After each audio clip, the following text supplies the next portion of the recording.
তাকওয়া কি? তাকওয়া সর্ব অবস্থায় সব সময় মহান রব্বুল আলামিনের ভয় নিজের অন্তরে ধারণ করার নাম হলো তাকওয়া। তাকওয়া কিসের নাম ভাই? সব সময় সদা সর্বদা আমার অন্তরের মধ্যে আল্লাহ তাআলার ভয় এটা অন্তরে ধারণ করার নাম হলো তাকওয়া। ও বন্ধু, আল্লাহ রাব্বুল আলামিন আমাদেরকে তাকওয়ার নিয়ামত দান করেছেন।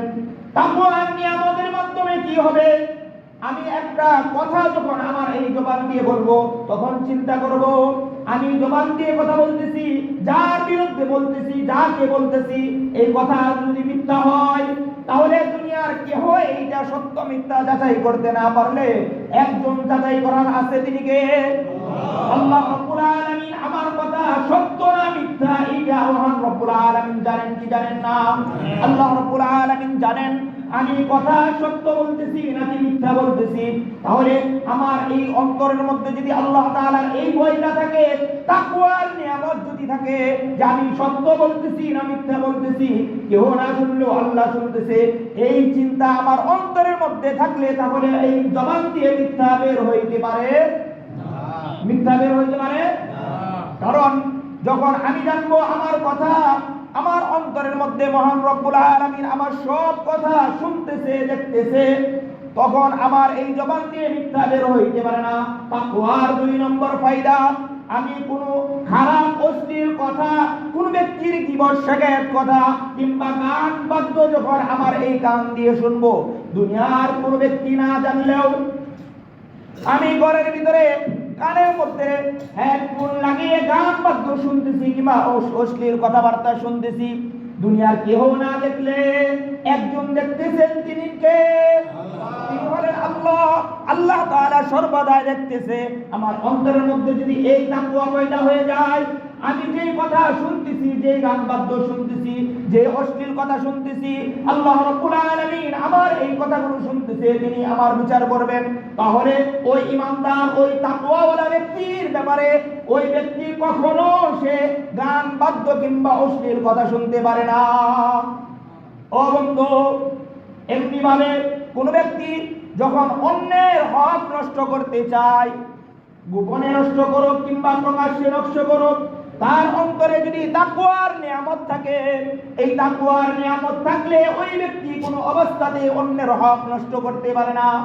ঠিক তদ্রূপভাবে কোন ব্যক্তি যদি যখন তার অন্তরের মধ্যে মহান রব্বুল আলামিনের ভয় থাকবে, সে সব রকমের গুনাহ, অন্যায়, চুরি চামারি, সমস্ত রকমের অন্যায় থেকে সে বিরত থাকবে। তাকওয়া যখন অন্তরের মধ্যে পয়দা হবে, সে সব ধরনের গুনাহ থেকে বেঁচে থাকবে। সে কোনো কাজ করার সময় চিন্তা করবে যে আমি যে কাজটা করতেছি আমার মালিক তো দেখতেছে। কে দেখতেছে? মালিক দেখতেছে। দুনিয়ার কেউ না দেখলেও কে দেখতেছে? ও বন্ধু, দুনিয়ার কোন মেল ফ্যাক্টরির মালিক যদি ঘোষণা দেয় আমি অমুক তারিখে আমার ফ্যাক্টরি পরিদর্শনে আসব, ওই দিন যে কর্মচারী তার কাজের মধ্যে ভালোভাবে সে কাজ মনোযোগ সহকারে করবে, আমি তাকে পুরস্কৃত করব, তাকে বেতন ভাতা বাড়িয়ে দেব। এই কথা যদি কোন মালিক ফ্যাক্টরির মধ্যে ঘোষণা দেন, আর ওই তারিখ যদি মালিক চলে আসে, আপনারা বলেন তো দেখি, সামনে থাকা যত শ্রমিক আছে তারা ওই কাজের মধ্যে ফাঁকি দিবে না, মনোযোগ সহকারে কাজ করবে? কি করবে? মনোযোগ সহকারে কাজ করবে। আচ্ছা, এখন আপনারা বলেন, আমরা যেই কোনো কাজ করি না কেন আমাদের একজন মালিক আছেন, তিনি কে? তিনি কে? আমাদের একজন মালিক আছেন, তিনি আল্লাহ। আচ্ছা বলেন তো দেখি, আমি ঘরের ভিতরে দরজা লাগিয়ে লাইট অফ করে যদি কোনো গুনাহ করি, কোনো খারাপ কাজ করি, তাহলে দুনিয়ার কেউ না দেখলে আমার মালিক দেখেনি? কথা বলেন, দুনিয়ার কেউ না দেখলেও আমার মালিক দেখবে? আল্লাহ তাআলা সব দেখবেন।